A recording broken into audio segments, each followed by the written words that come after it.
Happy holidays. It's good to see all of you.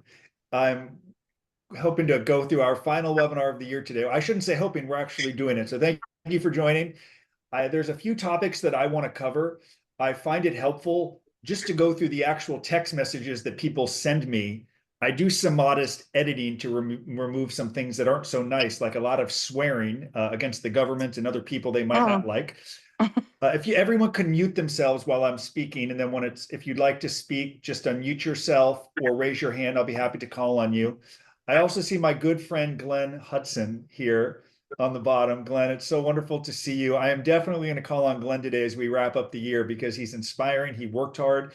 Something that Michael Santos loves to say is we're never going to ask you to do what we haven't done and still do. Glenn did it through his time in prison. He still does it now. Perhaps, Glenn, we'll touch on your prison professor talent profile, and you can talk about why you did it and if it brought some meaning to your life and how it could have influenced the journey. So we're going to go to in fact, I think we're going to start there in just a couple of minutes, Glenn, if you'll just unmute yourself. I'm so happy that you're here. And How it's you so doing, wonderful to Justin? How's see. everybody doing? It's good to see you. So Yes, sir. before we get into Glenn, I want to remind all of you, to the extent that our team can give away as much as we can give away, we try to. It's why we have blogs, we have podcasts, we have books, we have courses. When I send out this replay, I will link to all of our courses. So our message is very clear. We believe in changing the narrative and creating. We know it will influence some stakeholders more than others, but that doesn't mean we stop. We got to try and we got to demonstrate why we're extraordinary and compelling.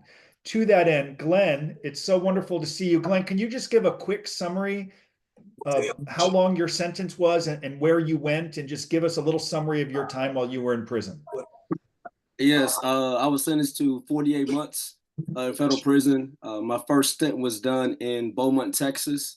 I was there for like almost a year, and then I was transferred to Texarkana Federal Prison Camp to complete the RDAP program, where I finished out. So while I'm 48 months, I did 18 months inside federal prison, and then 4 months in the home confinement and halfway house. And so I completed my home confinement last Wednesday. So, Shit. so Yeah, good for you, man.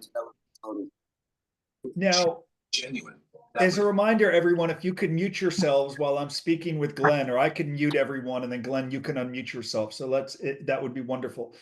Glenn, prior to going to prison, you mentioned you wanted to kind of follow the path of Michael, which was documenting your journey through federal prison. And I'm going to pull up your talent profile. Can you talk about why you chose to document your journey through prison? By the way, Prison Professor Talent is free. I'm selling nothing. It just requires time to write and create. Can you talk, Glenn, for a moment about why you chose to do writing through talent? Yeah, it really was just a way of, Michael always thought about just, documenting your success.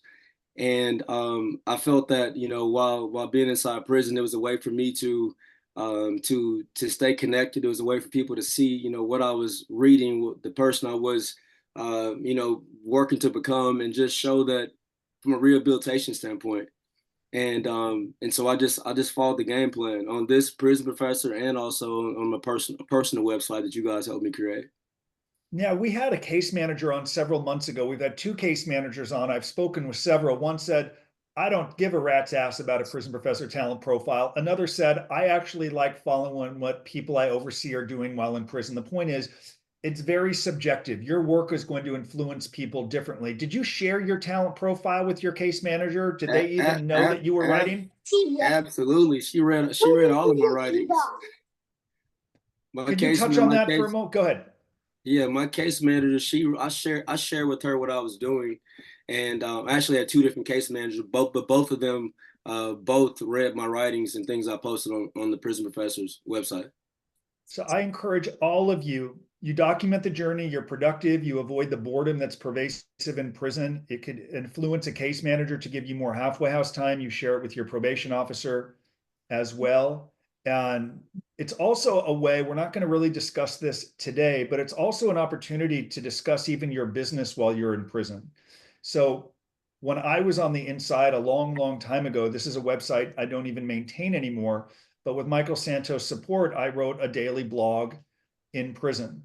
And the Bureau of Prisons policy statement allows prisoners to write manuscripts, presuming it does not get in the way of their work. My whole business 15 years later is on this blog. Every page to Lessons from Prison is on this blog. My business plan is on this blog. And my case manager, Miss Mickleberry, would read my blog. I ran an entire business from prison through this blog because I understood the Bureau of Prisons policy statement that allows the writing of blogs or manuscripts. If any of you are going to prison, use a blog, use a manuscript, use prison professor talent to advance your agenda and share it with the world.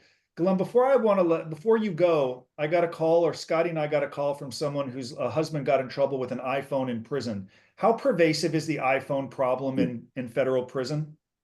So is everybody on this call? Is anybody? Every part. We have 60 people. I see 6 faces that are going to prison from Thursday to next week. Some have loved ones who their loved one is in prison. Some people, Dennis, my good friend's going in. Chip is going in. They're getting ready to go in. Give us a couple of minutes about the iPhones in the hustle. Yeah, cell phones are very, very prevalent in federal prison. I mean, to the point of my first day in federal prison, I was offered a cell phone. They're everywhere, and it's a problem for sure. But you're gonna be. It's not a matter of if you're gonna be asked. You know, they'll let you ask you want to buy one. Do you want to rent one? Do you want to rent one for a couple of hours a day? Like it's however they're there, but they're just consequences that you need to make sure you're aware of. Inside prison, man, you will get in trouble. You will. They kind of changed the rules now. In the last couple of places I've been, as far as like how they write that, you're still going to get a 100 series shot, which is going to be usually shoe time. You're going to lose your good credit time, any kind of programming points. I have people right now. I have 2 friends right now that should have been out with me when I got out in July, that are still in prison now because of cell phone shots. So think about that for a moment. Everyone on this webinar, everyone who goes to prison has one goal to get out earlier, but oftentimes decisions are made that keep them there longer. And so many people who go to prison didn't have bad intentions. They didn't originate a scheme. They were swept into it. Isn't that how it happens a lot, Glenn, with the iPhone? They don't have an idea, but someone presents the opportunity and they seize it, right? Absolutely. So I need all of you to be aware of that, because it's going to keep you in prison longer, and it's going to be more expensive and more pain for it really does, guys. You'll see it so much that you'll think that it's normalized. I mean, literally, like you'll see so many cell phones, and you're like, wow, like this has to be okay. It's not, the guards, and they know that they're there, yes. But if they catch you on the cell phone, or one in your room, or even if your roommate, your cellmate has a cell phone, it's not yours, it's theirs. Okay, it's their cell phone, but it's in your room. Both of you guys will get the shot for it. But no matter. Glenn, there's one last question I have, and if everyone can mute themselves, Glenn, one more, then I'll get to the balance of the webinar. I know, Amber, you're very close, supportive mayor. When she would visit, it's hard to have a loved one in prison, but she saw that you were doing the work, you have children. Can you just talk about, Glenn has a great gym, he's back home, I see the training on Instagram, I'll put a link to it. Just having a proactive adjustment in prison, how did that help things at home? It's hard to go to prison, but how did it help that you did everything right? It helped a lot because my wife, she saw what I was doing. She saw the work I was putting in. I was also, running a business through the manuscripts and through my blogs as well. I wrote books when I was in prison. So she saw the work that I really didn't have a lot of downtime. I really was working to try to have the highest sense of liberties when I got out. And so, going to prison is very hard. It's very hard on your families, but at the same time, I think when your family members see what you're doing on the inside to become better, to set yourself up for a successful future after prison, it definitely makes it better for them and for you. Before we let you go, Jerry asked, how do you recommend handling it if approached to buy a cell phone? I would just say no. I mean, they want to. It's more of like a normalization thing. They're like, hey, look, everybody has cell phones. They try to normalize it, and you're in this Did I get this it? this Or just you're just wait a there couple where you days? think it's normalized, but it's normalized until it's not. And Yes. I have not seen one guard in federal prison that let someone make it that got caught with a cell phone. Haven't seen one. So it's a very subjective process. I know there are case managers who will very quickly put through a visitation form. The case manager may let it sit there for 2 weeks, so you're delayed in seeing your families, right? Yeah. That Oh, it is a, yes. go ahead. And I'll say this too, like if you get caught with the cell phone, and then when you come back, if you make it back, their relationship with your case manager is going to be different, because where they may have wanted to like help you in the past, or may even have liked you and are going to give you more halfway house time, or just giving you the benefit of the doubt with things, like it literally goes away. Like they'll tell you like, look, you really made me look bad by getting the shot, and so you're treated differently. And so it's And something to that be aligns very with mindful of. that aligns. Can you see my screen right now where it says subject matter experts? Do you see this? U.S. federal probation? Do you see that? Am I sharing Yes. my screen? Okay. What Glenn just said aligns exactly with what John Gustin told us. John Gustin ran the halfway house for 25 years for the Bureau of Prisons. And in this hour interview with Michael Santos, he says a case manager is out for their own self-interest. They're going to reward people who do the work, who build that record, who avoid problems. They're going to reward people. If you act like a knucklehead and get into trouble, you're going to make them look stupid. You're going to get little time in the halfway house. You're going to get transferred. You're going to get shots. I mean, it's okay to admit in life, most of us are driven by our own self-interest. So is a case manager. So is a judge. I attended a sentencing hearing near San Diego, in San Diego 3 weeks ago, and the judge said, I'm giving you a departure. Don't make me look stupid. Prove worthy of it. Well, are you proving worthy of everything that's coming? Or are you going to make them look foolish and stupid? Glenn, it's so wonderful to see you. Congratulations on your return. When I send out the replay, I'm going to link to Glenn's talent profile, his Instagram page, so you can see him punching and training with his son in the gym. My kids are doing Taekwondo now. It's awesome. And so welcome home. It's so good to see you. Thank you. Yep. So before I get into some of these specific texts, I want to share what I think are two really profound things that we covered this year in webinars. And yes, I applaud myself for coming up with profound things. Does anyone remember the webinar we did on thin slicing? Can anyone give me repeat to me the subject of thin slicing that I got from Malcolm Gladwell's book, Blink? Anyone at all? That's it. I'm going to have to mute everyone. I didn't want to do it. I've had to do it. Everyone's muted. It happened. It's real. No joke. Okay. Scotty, I need you to take control and start muting people. Can anyone unmute themselves and tell me what this concept of thin slicing was, or am I talking to myself? Anyone at all? If not, I'm happy to tell you. Okay. I didn't We hear did it. Okay. We did a webinar on thin slicing, which is this subject where people form snap judgments of everything in life. And oftentimes those snap judgments, unfortunately, are wrong. Use thin slicing to your advantage is in our webinar replays. And what we wrote here,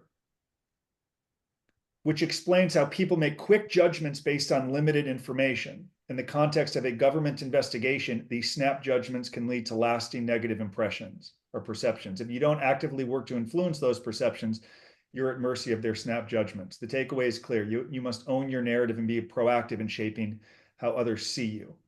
The point is, when someone sees United States of America versus your name, they form a snap judgment that you must have done something wrong. It's part of the reason so few people actually win at trial. Innocent people lose because people presume they indicted you for a reason.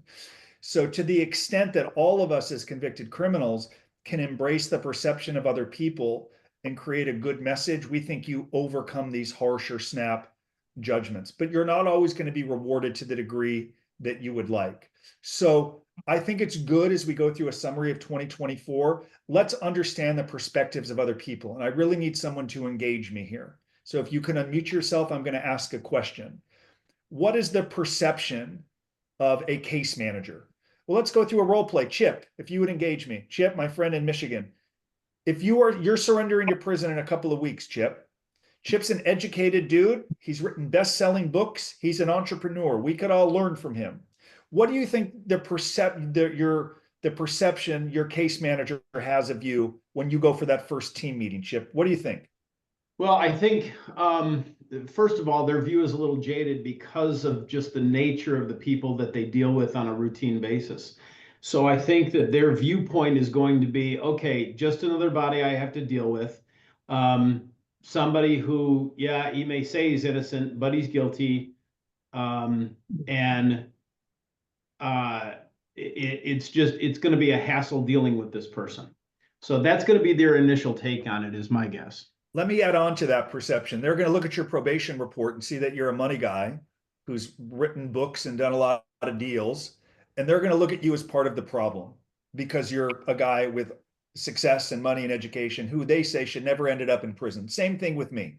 Right. Same thing with Scotty Carper on my team. With Arthur on the top right, who was an accountant for 50 years. Thankfully, he avoided prison, but he never should have gotten to trouble. I want you to understand the perception of stakeholders. So they're going to look at a guy like you and think, what did you're greedy, you're narcissistic, you're arrogant, it was never enough. So if that's the judgment they're going to form, I know it's not true, Chip, because I've spent time with you, our team has. But you need to embrace that perception. And all of you, through your talent profile, records that you create, you don't tell them that you're different. You just show them that you're different. You act differently. You don't take the iPhone, as Glenn said. You accept and do your job, even though someone will say, I'll do your job for a book of stamps or some mackerel or tuna. You stand out by actually doing the work. And then in the end, you don't ask them for more halfway house time. You're more prone to get it. And you do that by giving back, by teaching and volunteering if you can, right? You're going to prison with a release plan. So did Glenn. There are people in our community who will volunteer to teach a release plan course in prison. Chip, you should do that. All of you going to prison should do that. You put up a piece of paper, an education. Would you like to attend my release plan course? If one person signs up, you're teaching one. If 10 sign up, you're teaching 10. But if you want to become extraordinary and compelling, you can only do that by contributing and giving back and telling your case manager, I want to be part of the solution. And even if they were to ask you, well, how did you even come across a release plan? Be transparent. So many of you have found us because my partner, Michael Santos, served 26 years in prison. That's how Glenn found us. And Michael's on the homepage of the BOP site and said, I wanted to learn more about this guy. And through that learning, I came across a course and I created a release plan that is now in every BOP prison, thanks to Michael. Really interesting. Yeah, I want to be part of the solution. I also want to volunteer for this nonprofit when I come home. I want to contribute and give back. I shouldn't be here. I wasted opportunities. I made bad decisions. I want to do better. Great freaking messaging, everyone. I'm begging you to embrace this messaging. Do it. Chip, you've got to do that. Then we build it on your talent profile. So if we were to go through this exercise with a judge would tell you the same thing, depending on your background. I've been to sentencing hearings where I've heard a judge tell a defendant, you had opportunities other defendants I sentenced did not have. Embrace that. Understand that. Same thing with a probation officer. I will also say a very profound thing we heard was from Chris Maloney, the former probation chief, who said, what you do at this stage of the journey, like any stage, even in the pre-charge stage, will influence how quickly you get, of course it will influence the length of your sentence, but it will influence how quickly you get out of prison, how much halfway house time you get, and the level of liberty you'll have on supervision. And one thing that our team has to overcome in this business is some lawyers who don't believe in that concept of mitigation. I had my first argument with a lawyer on Friday in a while where I told him, I said, you're an embarrassment to the profession. You've been doing this for 45 years. I have such empathy for every defendant that's hired you over the last 45 years. I feel terrible for them. Why? Because he said, not a damn thing a defendant can do can change the outcome. His exact words, not a goddamn thing. And that's why some defendants at this stage of the pre-charge, like they know they need to do things, but my lawyer's not talking about it. My lawyer doesn't think I should do it, so they don't do it. Even though we interview people like Chris Maloney, who is the former chief of probation. Let's just listen for a moment. Missed him. Right. Okay, you should probably listen to the whole hour if you want a better outcome. Same thing with Judge Boo and Judge Bennett. Judge Bennett, the lion's share of the work comes from the defendant. Judge Boo, 0 to 1% of what influences him comes from lawyers. Some lawyers find it offensive, don't really care. We're important to our business, it don't matter. All that matters is you mitigate and understand stakeholders' perspectives and probably recognize they view you cynically, and it probably makes sense to try to change that narrative. And like John Gustin said, they're out for their own self-interest. Are you making it worth their while to help you? That is thin slice, and let's overcome it. One other webinar that I want to touch on before I get to the specific text messages, including some people telling me to drop dead, not cool, was not cool. I got kids, was this idea of, I'm on the wrong website, people.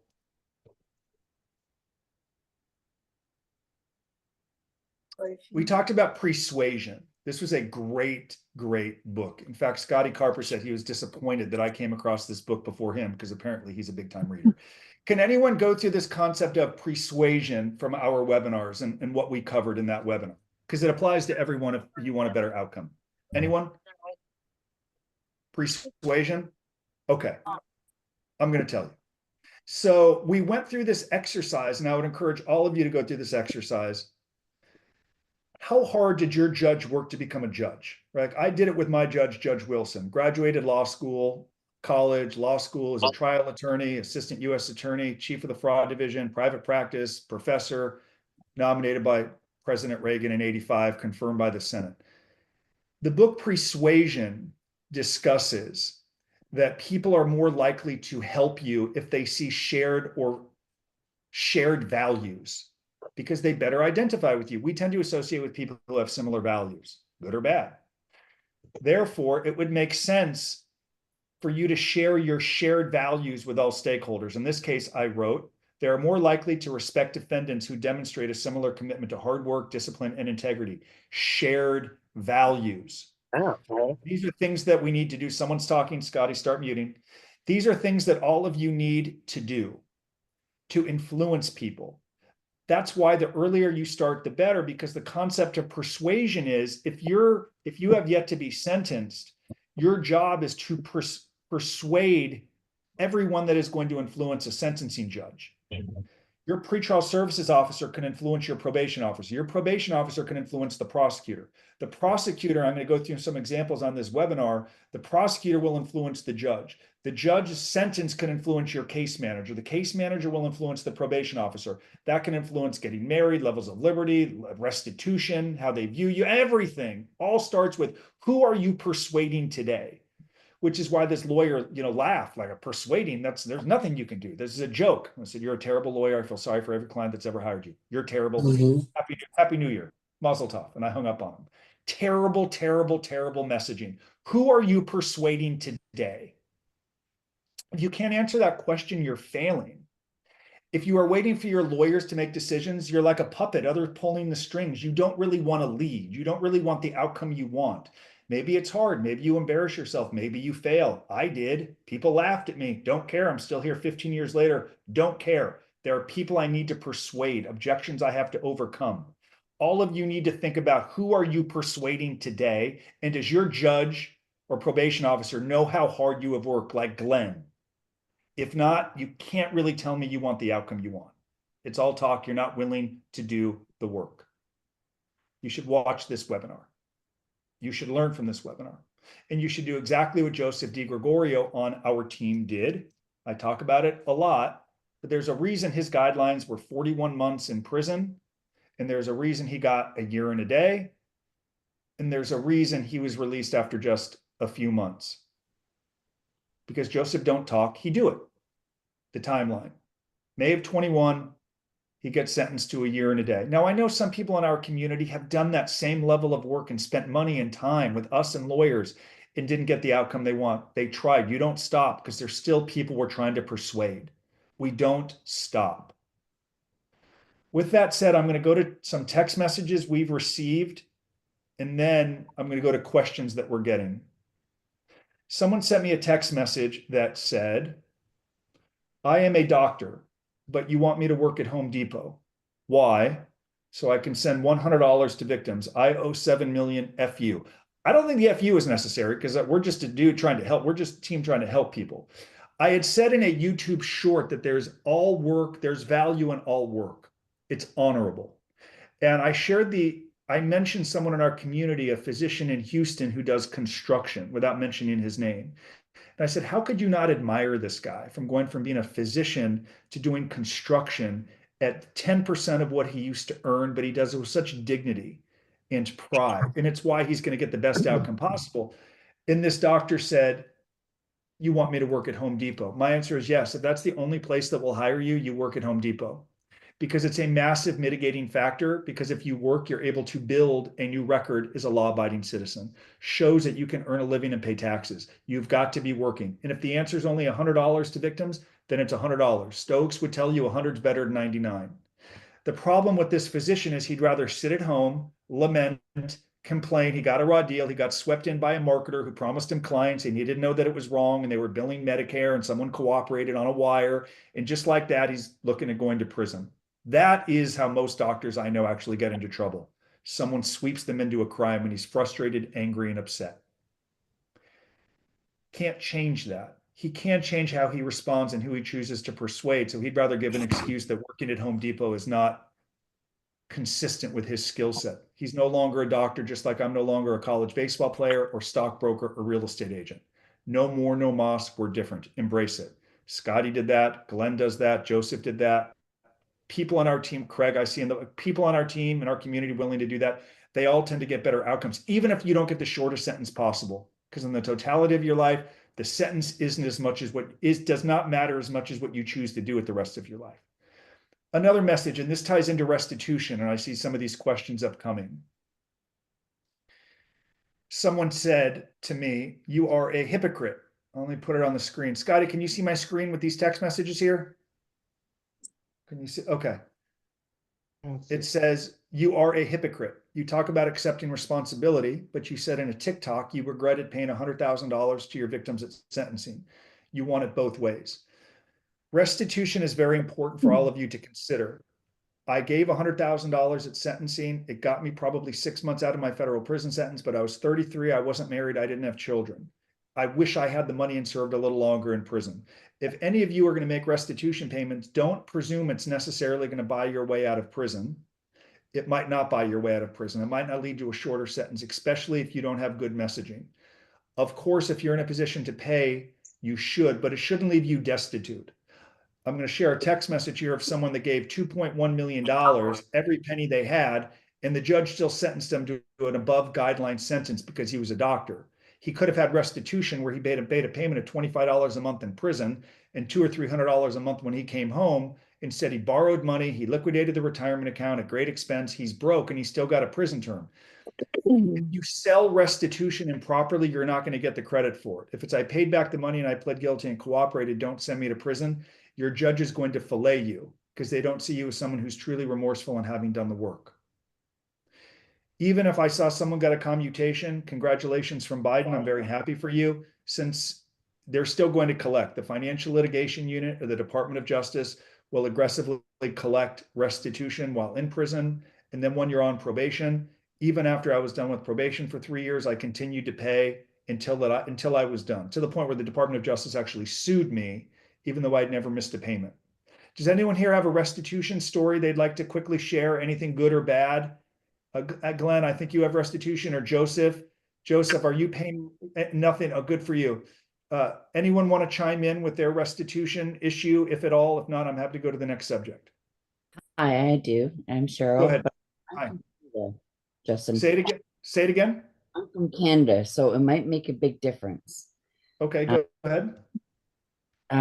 So I've done my time. I was out last year. I have 3 years to pay the restitution of $400,000. I'm not going to meet it. I was a business owner and now I work in a warehouse for Amazon. There is no way that I'm going to be able to meet 400,000.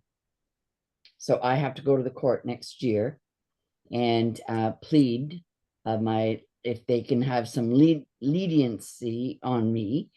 And I'm just a nervous wreck. I don't want you to be nervous, and I don't want you to underestimate your ability to pay back the money. It seems like a lot. It's possible. If I did it, so can you. I will tell you, I probably wouldn't write the court, right? I wouldn't bring more attention to government stakeholders than is necessary. I would complete your term of supervision. I would continue to make payments. Once you're done, you're going to get a letter from the U.S. Attorney's Office that says something akin to your supervision is ended, but you still have a debt to the government. Continue to make payments in accordance with what you have been paying. Now, if you can't make payments, or to the degree that you were, then you just send in, I would send in less. They eventually reach out to you. Why are you sending in less? I ain't got it. It's all I can afford to send. Sorry. Where people fall into problems is when they stop making payments at all. And that's when they really come after you. I've known people in our community, they finish term supervision. They go from sending 300 a month to 200, 150, 200. It's when they miss 1 or 2 months where they get the financial, it's like an audit from the IRS times 10, right? It's when you miss that you come up on a red flag. This person's not paying. We want every financial for you, your family, what you're going to inherit, your kids under penalty of perjury. So my advice is let the 3 years end, continue to send what you can. It's when you stop making a payment where they're going to come down on you. But I would not go back to the court. I would just send what you can, because if you're earning a living, they're going to be able to argue that you can send $25 or $50 a month. But you bring more scrutiny to yourself if you bring it to their attention. Continue to send what you can, let them come to you, but never miss a payment. Can you do that? Okay, good. Absolutely. Absolutely, I will. Thank you very much. Good. Chris James in the top left. I see you if you want to unmute yourself, Chris. I see your hand up there. Yes, sir. Yes. Yeah, quick. So I actually had more of like a concern or question. I don't know how relevant it is. So when I went through my sentencing, I negotiated to pay $100,000 towards restitution prior to my surrender. And then my circumstances changed. My attorney double or tripled my fees and needed his payment of, ahead of time. Long story short, I now have where I only owe like 1.5 million, but then they wanted $100,000 additional right away. And then they issued like a lien and said, well, you didn't pay it. You're supposed to pay it the day of court and you didn't. So I'm wondering what the seriousness of that is if I can't pay it before my surrender date on the 20th. Do you think the judge factored in that $100,000 payment in your sentence? He said it, so he brought it up. It was in the minutes, right? So but I don't think that the answer is yes. I've been to enough. The answer is yes. So let me tell you what that means. Okay. Because I want to help you.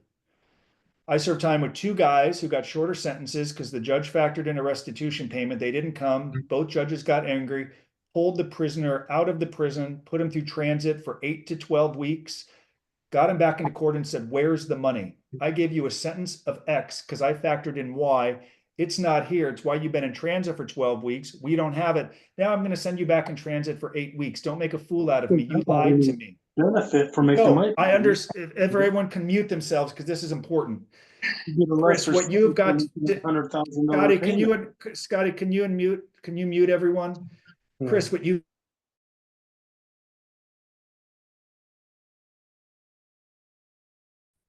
I think they actually muted you.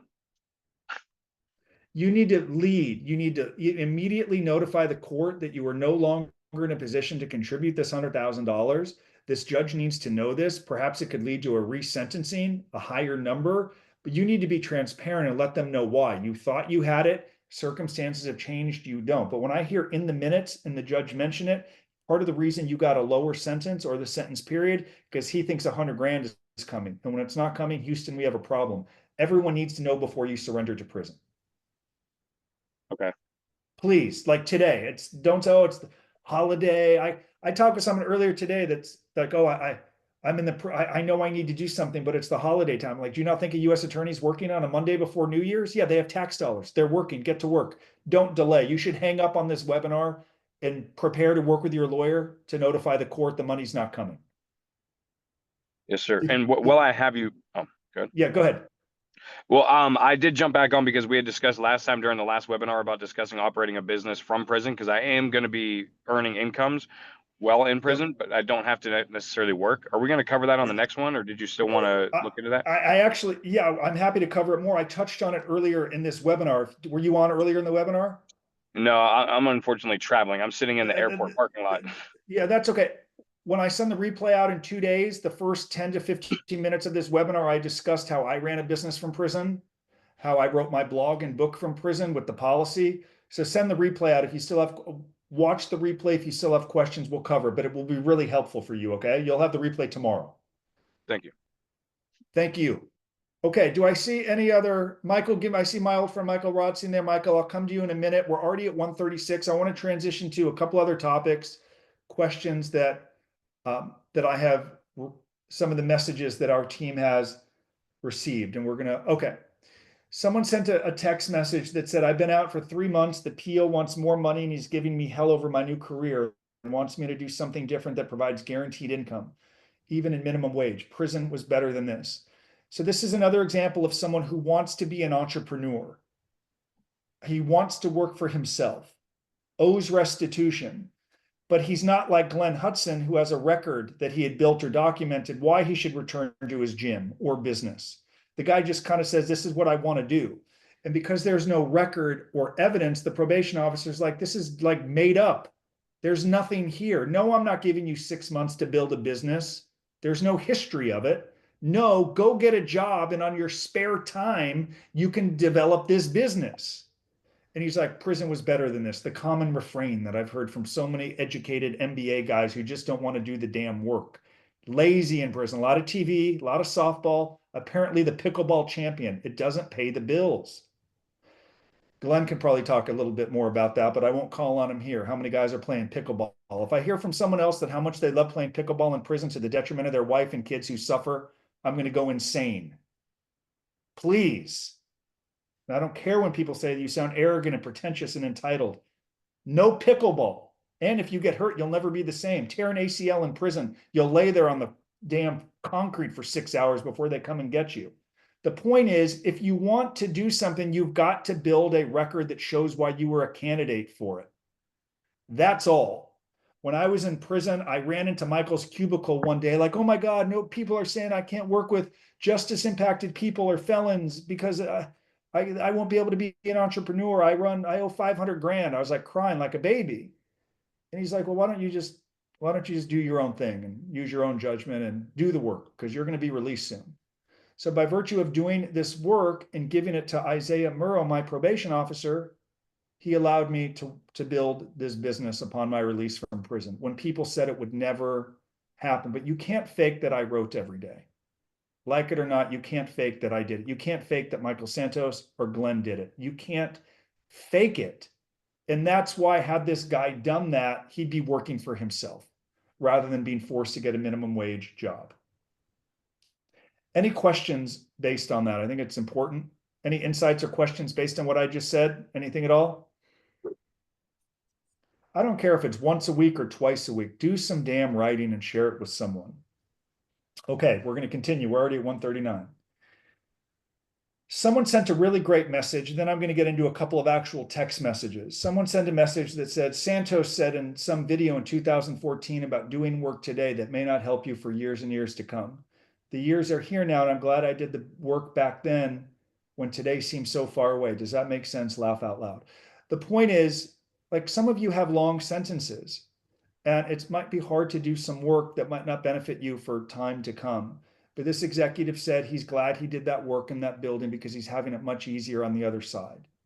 Does anyone have questions about what we mean when we say that? People here are going to prison. I'm doing a lot of talking. Anyone at all? Can anyone chime in? Do you have questions? Do you have insights?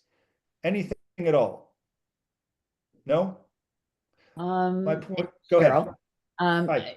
When I was in, I worked my butt off there. It was opportunity to earn income, and that showed that what type of a worker I was, and that certainly helped me. I didn't wallop in my stuff.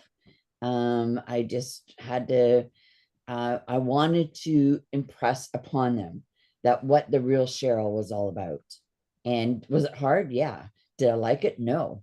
Do I like what I'm doing now? Working at Amazon warehouse? No, but I want to impress about it in terms of the restitution. So sometimes we just have to suck it up, stop acting like a princess, and do what you got to do to get to the other side. I think that's exactly right. I admire your humility and your willingness to work. It's the reason you're going to have a different outcome. We don't share this much because it looks so promotional. We don't mean for it to be, but it is. This timeline like Joseph has or I created, now this is self-promotional to help generate sales, but we do it for authenticity, right? My timeline: fired from prison, sentenced to prison, surrender to prison. My entire life changed when I wrote that first blog from prison, and I sent it home to my mom. It's Sunday, October 12th, 2008. I'm in my assigned cubicle attached minimum security camp. This is the day that White Collar Advice started, 2008. And it provided value to my life and to others just by writing and trying and embarrassing myself and failing so many times. It's absurd, but I'm willing to try. I want all of you to be willing to try, whether it's your own website as Glenn did, or Prison Professor Talent. Glenn did both, or Joseph did both on Talent and his own website. If you aren't persuading people and doing the work, we have a problem, which is why it's good to read in prison, but too many people read and they can't recall what they've read, and they don't have book reports about what they've read and how it will help them. It's very passive. We want you to be different. So thank you very much, Cheryl. I really admire your willingness to work and These are all contribute. my notes. Justin, All the notes that it's going to turn into a book. Yeah, So- that's exactly what it takes. I love hearing that. Go ahead, Glenn.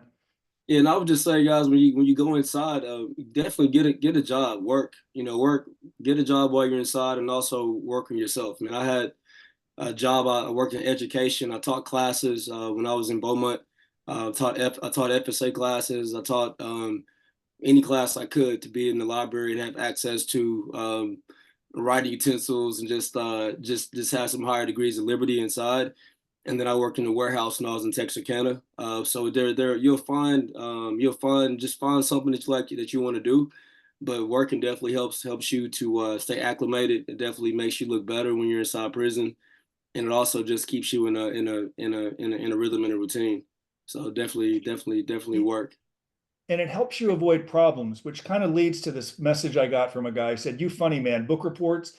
No PO is reading book reports. Where you people get this stuff?" That was a funny text message. So we encourage people to write book reports. Michael taught me this. Why did you read it? How will it help you in prison? And how will it help you after prison?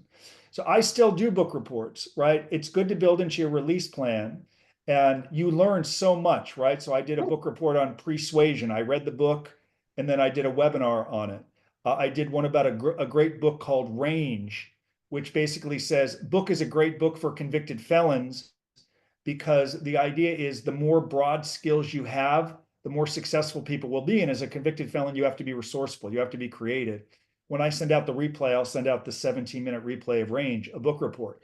But I create content by listening to books and learning from them. So what I would encourage Chip and Dennis, Jerry, others in our community who are getting ready to go to prison, you should form a really detailed book list. You should share that book list with your family, have them send it to you, then read the book and put the book report into your release plan, put it on your talent profile, share it with your probation officer, and just keep building and keep growing it.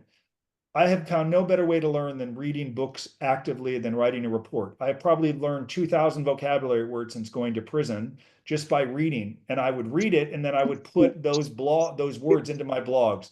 That's how I would retain it. I'd encourage you to do the same thing. And if you're someone who has resources and doesn't have to work, good for you. Don't sit around all day and complain and show off. Teach and give back and mentor, right? There's some really rich, successful guys in prison who might not need a job, but you can mentor and teach and inspire. And we're so lucky to have people in our community like who have done that. People like I mentioned, someone like who worked with Michael and our team before going in. This is one of the one of the richest men in the world. CZ, the founder of Binance, the largest cryptocurrency exchange in the world. And he went to prison, and rather than complain and lament about a 4-month sentence, he said, "I want to contribute and give back, and I want to improve the lives of other people." And we're grateful for his support. And you'll see he wrote a great foreword to all of our books, including Earning Freedom, which is a book that I probably encourage all of you to read. That's Michael with CZ in Dubai. My point is, if he's worth 70 billion, one of the richest men in the world, and he goes to prison, no complaining. How can I contribute and give back to this community? How can I be a part of the solution? Well, we'd encourage all of you to follow the same path as CZ or Bill McGlashan or Greg Reyes, Jerry Lundergan, others in our community who say, I want to help, even though he never has to work another day in his life. You can be very productive inside of that prison. Few more here as we get ready to wrap up. Someone sent me a message that said, Feds lied to me. Here it is. Feds lied to me, gave back 2.1 million and still got prison time, cooperated too. Feds said, they said I would get no time. I hate this country. It's easy to lose a little bit of faith in this country at times with some of the injustices. Let me be clear. I'm no conspiracy dude, but some of these sentences are insane, the entrapping, the problems. I'm not a fan, but we can't change where we are. In this case, he thought because he gave back the money and cooperated, he would avoid prison. The judge had a different story. He wasn't persuading stakeholders. He was a lazy defendant that scratched a check and he got prison time. A couple of more before I go to some examples. She did not even read it, but it was so long she said it was good enough. I mean, I will take it, right? 9 months is 9 months. A case manager looked at a guy's release plan and said, like, I can't read this, but it looks pretty impressive that you took the time to do it. Okay, I'm going to reward you. She never even read it, but he got 9 months in the halfway house because he had something tangible to give her. If you take one thing as we wrap up 2024 from our webinars, it's creating tangible assets. That's all. Consulting is great. It's harder to define. You can't fake if you create something. She held it. She didn't read it. She just said, you did something. I'm going to give you 9 months. Fine. Couple of more before I go to some outcomes. Someone said my sentencing was delayed 6 months, just brutal. What do I do now? Is this bad or what? The answer, if it's good or bad, depends on how well that person prepares. If he sits around all day doing nothing, it's bad. He might as well go to prison and get credit. But if he's going to build and create and persuade, the delay can be a great thing because any delay should lead to a shorter federal prison sentence. In theory, it doesn't always work that way. That said, before I wrap up with a few messages that we have received, any questions that I haven't answered? I'm really grateful for all of you that on a holiday shortened week, we have 60, 75 people here. I'm so thankful to have this community. Any questions right now? Angel in the top left, good to see you, dude. Want to raise that hand? Talk to me. Good afternoon, sir. Good afternoon, everybody.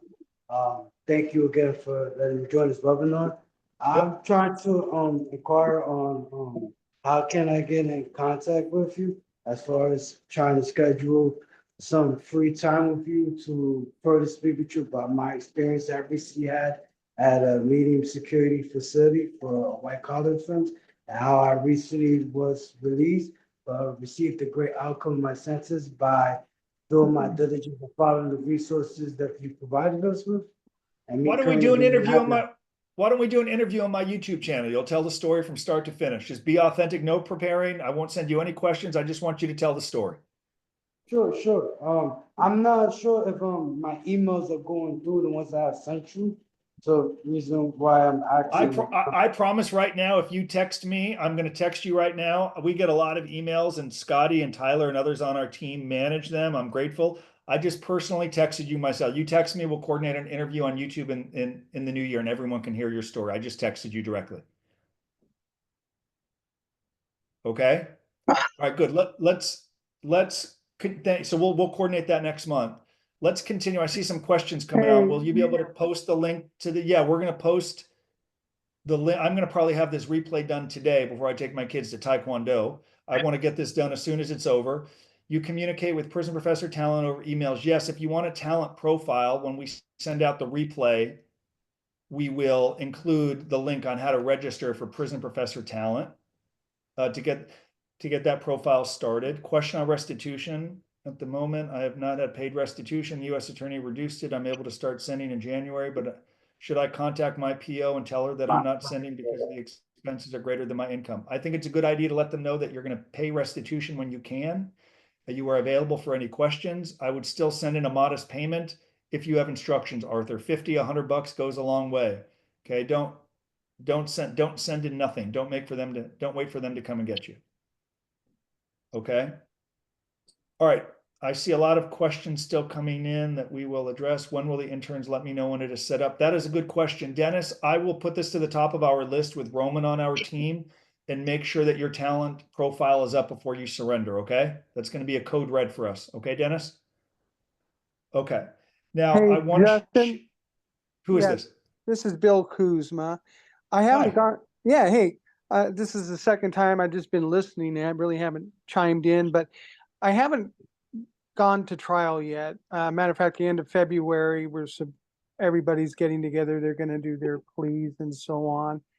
And I kind of, when I was there, I wrote contracts that I believed was based off of what the banks could do, but the two partners I had weren't being honest with me, and they really didn't have it. And what it ended up becoming was a wire fraud scenario.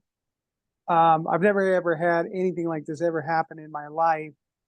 And the people, I just want them to get their money back and so on. And I do have the means to possibly, make it happen for them. Listening today was kind of interesting because you kind of mentioned just because you give restitution doesn't mean you're gonna necessarily get out of a some type of sentencing, in prison. But I feel like they probably got about 8 or 9 months before they do. At least my attorney said before they even go to trial. So here's my position. If you'd like to speak with Scotty, he's available to give more insights. I don't know about 8 or 9 months, but before you go to trial, or all I know is I'd be working every day, as I said earlier, to know that you're eventually facing a sentencing hearing. Most likely, what are you doing today to try to persuade them? I don't really care what your lawyers do or they don't do, because they're paid to say why you deserve leniency. What matters most is what are you doing to build a record that shows why you're different. And if you're not doing it today, I think you're weaker. So that's immediately what I would do. And I've never said not giving money back won't help you. I think messaging is more important than anything. If you make it seem like you've given the money back, and therefore you should avoid getting sentenced to prison, you're going to be weaker. The messaging matters as much as anything. You should never even mention that you paid the money back. That's your lawyer's job. You don't talk about that. It's not your role. Right. So we can't cover all of that here. All I know is if you're preparing for sentencing and there's trial, I'd be doing more to mitigate and prepare for the inevitability you're facing sentencing. I'd get to work and create. I'd be like Joseph. I'd build a timeline. I would document it. I would build it and grow it, presuming you really want the best outcome. But it's less about lawyers, more about you. That much I can tell you. Okay. I appreciate that. Thank you. I appreciate you being in our community. Okay, a couple of outcomes I want to share with you before I have more pecan pie I don't need. Hold on one second. Yeah, it's been bad. I'm in a multi-year high. Hold on one second. We got this message from someone in our community. He said, I got sentenced to a year and a day. On a 168-month guideline, that's not bad. The judge referenced my post-offense conduct as the largest factor in his departure. Obviously, the PSR prep and narrative was huge, but really your videos were invaluable. Okay, here's why he got a better outcome. The judge referenced my post-offense conduct as the largest factor in his departure. What does that mean, post-offense conduct? Can someone tell me what that means? Anyone? It means you were bad afterwards. It means once they allege you have created a crime, what do you do after that? So the day for example, I got fired from UBS in January of 2005 for illegal conduct. Everything I did after that is once they knew who I was, I'm in the post-offense conduct stage. You can build a good or bad record during that stage. So post-offense, so for example, the executive who just mentioned 8 or 9 months trial, he's in the post-offense conduct stage. I just shared an example of someone who had a 168-month guideline sentence, got a year and a day. The judge referenced post-offense conduct. Well, what did he do during that window? He worked. He built a record that shows why he was different than the government's plea agreement and DOJ press releases. He volunteered. I believe he got some treatment for addictions and getting healthier and documenting it. It's not doing the bare minimum, which is what so many people do. He actually demonstrated to the court why he had earned leniency. The delay helped him. But too many defendants they don't sit around. I'm waiting for my lawyer to say that it's okay. Value is subjective. If you need the opinion of your lawyer who doesn't value mitigation, you're not going to do it, even though it's inconsistent with what we've heard from judges. It's your own life. You've got to make your own decision. And I look at the people who get the best outcomes. They're not waiting for others to act. Hire us, do it yourself, use our free resources. We give it all to you. It's all there, but it does require work. And not everyone wants to work, like the doctor who would not go to Home Depot because it's beneath his skill set. It's embarrassing. See, I'm not like Endure that. the I didn't fallout say that you were. comes. Someone's talking. Okay, I want to go through one more message and then we're going to wrap it up. 1 second. This is a really great message. And this sounds kind of self-promotional, but it's the end of the year. Let us promote for a minute, okay, people? Please. Okay, someone in our community, the physician I mentioned earlier in Houston. God, this guy's great. Actually, when he called us in April, I said, I don't even want to tell you what I said. I just, you're one of the greatest dudes I've ever spoken to. He's a doctor. He said, hey, man, I want to do whatever I can to get the best outcome because I don't really want to go to prison. I said, okay, I can appreciate that. So this is what he did. And starting in April, he began preparing for his probation officer he just had earlier on December 15th. And I think he's texted this to Joseph, and Joseph sent this to me. It's also an email he sent us. Here's the message. I had my PSI today. I freaking rocked it. It was just as you guys had described. The officer commented repeatedly that I made his life easier by doing the work. His part took 20 minutes. I spent the next 60 or so minutes talking about everything. PSAP, that's preparing for success after prison, his release plan letters, narrative, pictures. His jaw literally dropped. Both my attorneys commented afterwards they had never seen such a stellar performance. Hats off to WCA and PP. Then he mentions everyone on our team, which I'm grateful for. Who knows what the outcome will be in April 25, but I could not be more pleased. I was so pumped that I went straight to a job site and installed a refrigerator, stove, and dishwasher. Think about that for a moment. This is a doctor in Houston making big money who's now pumped to go install refrigerator, stoves, and dishwashers. Humility, kindness, honesty, hard work, whatever it effing takes is what he's willing to do. And it's the reason he's going to get the best outcome possible. He's living with dignity. He exercised. I mean, this is the model. This is what I want all of, and he's not in prison. Like most people waiting to get sentenced, they're already in prison. He's not. He's living his life. This is what we'd like you to do. Because I am really lucky. That said, it's 1:58. Really grateful that you're here and listening. Are there any other questions before we wrap up and move into 2025? Hi, Very Justin. good I just engagement. want to say thank you for all your information. With your information, I wrote my own book, and now I I'm love it. my own course. So thank you so much. It helped me. I Thank you, would love. Justin. Appreciate it. And I only got 6 months in the halfway house. So 6 months is still better than 5. I'm grateful that you're here and you wrote it because I know it's not easy. So congratulations, share it proudly. In fact, I'd love it if you'd send me a book. So if you send me an email or I'll respond. I'd love to get a copy of your book. Okay. And let's see, I'm being sentenced January 23rd. I'm the first person in the USA will this make my sentencing worse? I don't think so. I don't think it's necessarily good or bad. The only thing that matters is mitigation and what you're doing to prepare. I had another call with the lawyer. The lawyer's like, oh, nothing matters. We have the worst judge in the district. I'm like, then why did this guy hire you if there's nothing you can do to influence it? He could have gone with a public defender. He borrowed $100,000 to hire you. You just gave a good reason why you never should have been hired. If I hear from another dude that the judges are tough, I had tough judges depart. I can tell you, Judge Walter, Judge Gorton in Boston, Judge Wilson, they depart. Now, some liberal judges are tougher and they go harder. Judge Burroughs, Judge Hall, really kind of liberal. Sure, I've seen them go higher because it's a lazy defendant. I don't care if you're first or last. All that matters is how hard you've worked to mitigate. And by the way, if you're getting sentenced on the 23rd, that means by like the 13th, you should have a draft of the sentencing memorandum from your lawyer. You should review it and make sure your narrative and letters are built into the memorandum and make sure everything is added. A lot of lawyers will be like, here's the memorandum. Let me know what you think. And it's like, how much time do I have? You have no time at all. It's already been turned in. That's when you have the wrong lawyer. So make sure you're vested in the sentencing memorandum process. You have a good statement and your lawyer asks for the right programs, prison, and surrender date. God, I've been doing this a long time. It comes too easily. It's too long, too much prison talk. My daughter at 10 is basically a prison consultant now. She hears me in the other room at times. It's terrible. Are there any other questions we haven't covered? Yes, Justin. Yes. It's me, Angel Medicine. I apologize. I exited the webinar by mistake. My apologies. All my chat messages erased on my end, and I was hoping if you could resend me your contact so I could store it and reach out to you. Yes, in fact, I found your email. I'm going to respond to it. Okay, excellent. Well, thank you for your time, and may you and everybody have a happy holidays. People are dropping off. That means it's a wrap. It's gone from 58 to 55 to 54. People are dropping off. Can Anything I ask else? a quick question? Depends on the question. Is it a good one? It's a holiday time. My son is in FP Yankton. January 5th will be 1 year.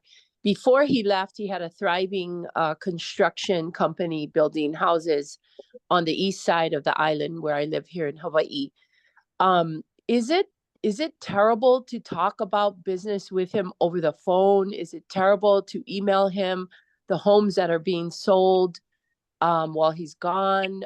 It almost seems like when I mention money to him on the phone or what's happening with the business, he cuts me off real fast and doesn't want to discuss it. So is it a terrible thing? How about this? I'll make a deal with you. Someone in our community is surrendering to Yankton in like a week or two. Nice. How about I'd be so grateful if you would speak with his wife just to give her some insights into what the experience is like. And as a thank you, we'll do a call together and I'll help you understand some of the mechanisms. We'll do a little bartering here live on a webinar on yeah, Monday. definitely. I went to see him in November, and I was really impressed with the facility. Yeah, see what they have on there. So do me a favor, send me a message.